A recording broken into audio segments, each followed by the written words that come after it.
In this video I'm going to show you how to add or change the background color in your Google form. As you can see, I've opened my example form, but you can create a new one or use an existing one.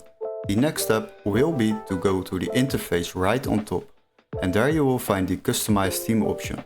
Select this option, and after that you will find options to change the text style, so the fonts. You can add a header image and you can select the colors. So what we will do, we will select a custom color. You can select stock colors, as you can see, and then the background will change.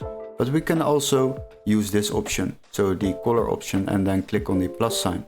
Here you can generate a new color by dragging down this selection option. But you can also simply add a hex color code. So once you have done that, add it.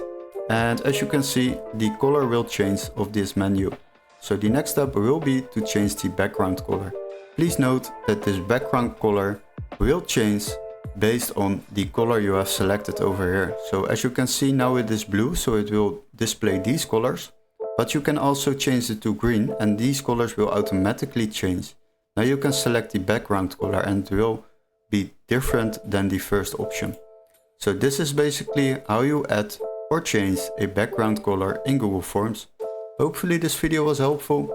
Don't forget to like and subscribe, and we would love to see you in our next tutorial. Cheers guys!